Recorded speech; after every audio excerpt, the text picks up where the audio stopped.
Baik, Assalamualaikum warahmatullahi wabarakatuh. Perkenalkan, nama saya Davin Ramadhanka dengan NIM 0902062321. Hari ini saya akan merangkum tentang mata kuliah studi Quran dari bab 12 yang judulnya ilmu tafsir. Pertama yaitu pengertian tafsir, takwil, dan terjemah. Tafsir sendiri adalah aktivitas untuk menyikapi makna yang paling jelas dan tepat dari ayat Al-Quran, sehingga berfungsi sebagai penjelas pesan-pesan Allah.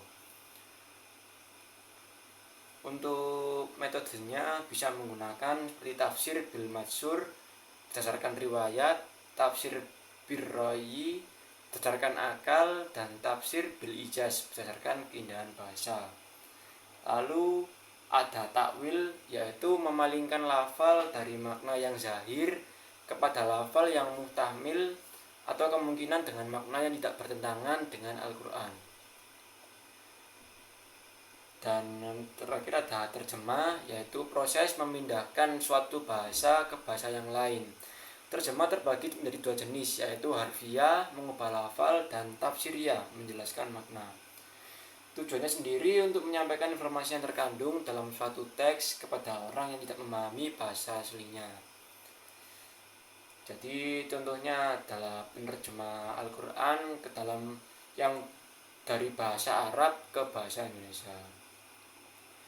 Lalu ada keunikan penafsiran Nabi Muhammad SAW. Penafsiran Nabi Muhammad SAW memiliki otoritas tertinggi karena beliau adalah penerima langsung wahyu Al-Quran dari Allah Subhanahu wa Ta'ala. Dan Nabi Muhammad SAW sendiri memiliki pemahaman yang sempurna terhadap makna dan maksud Al-Quran karena beliau memahami konteks dan latar belakang di mana ayat tersebut diturunkan. Dan penafsiran dari Nabi Muhammad SAW sendiri umumnya mudah dipahami dan tidak berbelit-belit. Beliau menggunakan bahasa yang sederhana dan sesuai dengan pemahaman masyarakat pada masanya. Lalu penafsiran Nabi Muhammad SAW selalu selaras dengan sunnah-sunnah beliau. Beliau menjelaskan makna ayat-ayat Al-Quran dengan cara yang sejalan dengan praktik dan ajaran beliau. Dan adapun contoh dari keunikan penafsir Nabi Muhammad dalam bab tentang zakat sendiri, Nabi Muhammad SAW menjelaskan bahwa zakat tidak hanya berupa harta benda, tetapi juga berupa doa, senyum, dan amar ma'ruf nahi mungkar. Selanjutnya ada perkembangan penafsiran pada masa sahabat. Pada masa sahabat sendiri, Al-Quran mengalami perkembangan yang pesat seiring dengan bertambahnya pemahaman dan kebutuhan umat Islam pada masanya.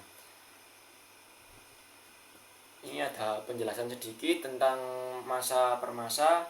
Dari masa Nabi Muhammad SAW, pada masa ini penafsiran Al-Quran dilakukan langsung oleh Nabi Muhammad SAW. Beliau menjelaskan makna-makna ayat Al-Quran kepada para sahabat melalui berbagai cara seperti ceramah, tanya jawab, dan contoh langsung. Lalu ada masa Khulafaur Rasyidin. Pada masa ini penafsiran Al-Quran dilakukan oleh para sahabat, terutama Abu Bakar, Umar, Utsman, dan Ali bin Abi Thalib.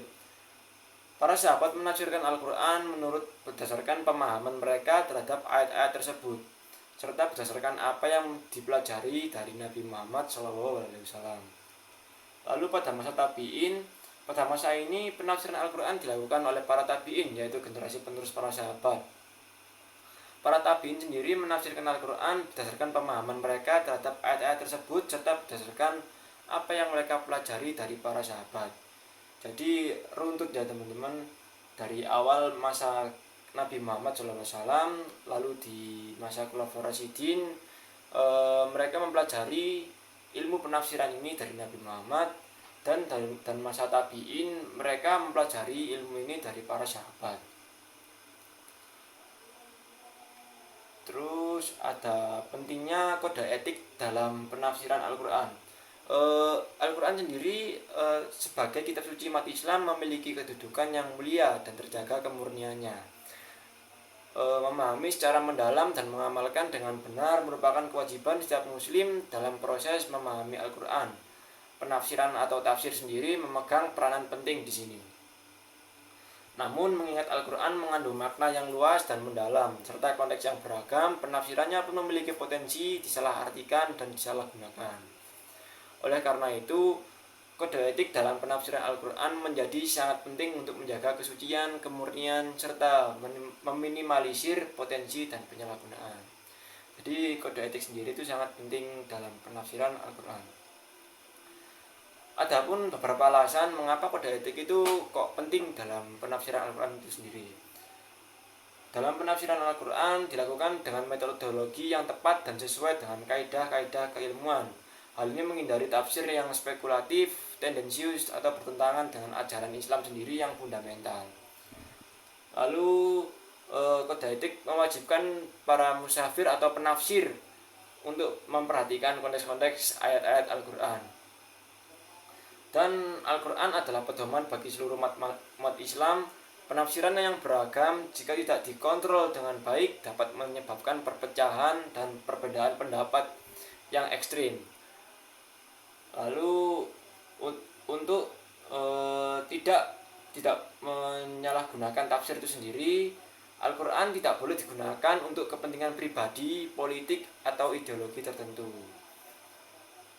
Kode etik memastikan bahwa penafsiran Al-Qur'an dilakukan dengan niat yang murni dan etis sesuai dengan etika itu sendiri. Adapun contoh-contoh prinsip kode etik penafsiran dalam Al-Qur'an, mufasir harus jujur dalam menafsirkan Al-Qur'an dan tidak menyembunyikan fakta atau memanipulasi makna itu sendiri. Dan para mufasir harus berhati-hati dan harus teliti saat menafsirkan Al-Qur'an. Selanjutnya ada posisi dan faktor merembesnya cerita Israiliyat dalam penafsiran Al-Qur'an. Posisi Israiliyat sendiri dalam penafsiran Al-Qur'an, Israiliyat adalah cerita-cerita yang berasal dari Yahudi dan Nasrani yang masuk ke dalam penafsiran Al-Qur'an. Keberadaan Israiliyat dalam tafsir Al-Qur'an memunculkan perdebatan dan perbedaan pendapat di kalangan para ulama sendiri. Adapun ulama yang menerima Israiliyat dan adapun ulama yang menolak Israiliyat. Lalu ada faktor merembesnya Israiliyat. Hubungan sejarah dan budaya pada masa awal Islam memiliki hubungan yang erat dengan Yahudi dan Nasrani, baik dalam hal perdagangan maupun budaya. Hal ini memungkinkan terjadinya pertukaran cerita ataupun tradisi, termasuk cerita-cerita dari agama Yahudi dan Nasrani itu sendiri yang kemudian masuk dalam penafsiran ayat-ayat Al-Qur'an. Dan kurangnya sumber penafsiran pada awal Islam, sumber penafsiran Al-Qur'an itu masih terbatas, jadi masih kurang lah. Dan para penafsir sendiri terkadang menggunakan cerita-cerita Israiliyat untuk menjelaskan ayat Al-Qur'an karena mereka belum memiliki sumber lain yang lebih memadai. Dan umat Islam pada awal dikenal terbuka terhadap budaya dan tradisi luar. Hal ini menyebabkan mereka menerima cerita-cerita Israiliyat tanpa melakukan verifikasi dan kritik yang memadai. Lalu ada macam metodologi penafsiran Al-Qur'an hingga saat ini. Adapun berikut beberapa metodologi penafsiran yang umum digunakan hingga saat ini. Yang pertama ada tafsir bil madhur berdasarkan riwayat. Metode ini berfokus pada riwayat-riwayat Nabi Muhammad SAW, sahabat, dan para tabi'in dalam menafsirkan Al-Qur'an. Dan riwayat-riwayat tersebut dianggap sebagai sumber penafsiran yang paling otentik karena berasal dari orang-orang yang paling dekat dengan wahyu. Lalu yang kedua ada tafsir bin Rai berdasarkan akal. Metode ini menggunakan akal dan penalaran untuk menafsirkan Al-Qur'an. Mufasir atau penafsir sendiri menggunakan berbagai ilmu pengetahuan seperti bahasa Arab, sejarah, dan ilmu sosial untuk memahami makna-makna ayat-ayat Al-Qur'an ini. Yang ketiga ada tafsir bil ijaz berdasarkan keindahan bahasa. Metode ini menekankan keindahan bahasa dan susunan kalimat-kalimat Al-Qur'an dalam penafsirannya. Penafsir sendiri menunjukkan bagaimana Al-Qur'an menggunakan bahasa dengan cara yang luar biasa dan penuh makna. Lalu yang keempat ada tafsir al-maudhu'i atau tematik. Metode ini menafsirkan Al-Quran berdasarkan tema-tema tertentu seperti akidah, ibadah, muamalah, dan akhlak. Lalu ayat-ayat Al-Quran yang berkaitan dengan tema yang sama dikumpulkan dan dianalisis untuk mendapatkan pemahaman yang komprehensif. Selanjutnya ada tafsir al-i'timai, yaitu kontekstual. Metode ini menafsirkan Al-Quran dengan mempertimbangkan konteks sosial, budaya, dan politik di mana ayat-ayat tersebut diturunkan. Penafsir sendiri berusaha memahami makna-makna ayat Al-Quran dalam konteks zamannya dan bagaimana ayat-ayat tersebut diterapkan dalam kehidupan saat ini.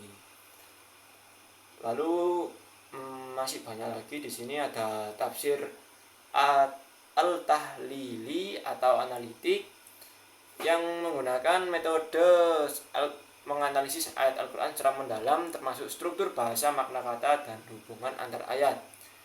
Dan yang terakhir ada tafsir al-mukharon atau komparatif. Metode ini membandingkan antara penafsiran Al-Quran sebagai mazhab dan aliran pemikiran Islam. Dan perlu dicatat bahwa seorang penafsir biasanya tidak hanya menggunakan satu metode penafsiran, tetapi menggabungkan beberapa metode untuk mendapatkan pemahaman yang lebih komprehensif terhadap Al-Quran. Dan metodologi penafsiran Al-Quran terus berkembang seiring dengan perkembangannya ilmu pengetahuan dan kebutuhan umat Islam. Setiap metode penafsiran memiliki kelebihan dan kekurangannya masing-masing, sehingga untuk mempelajari ilmu metode penafsiran secara kritis dan objektif, mungkin salah kata dan kekurangan kata pada saat ini saya mohon maaf jika ada kesalahannya. Bila isa bilhaq fastabiqul khairat. Wassalamualaikum warahmatullahi wabarakatuh.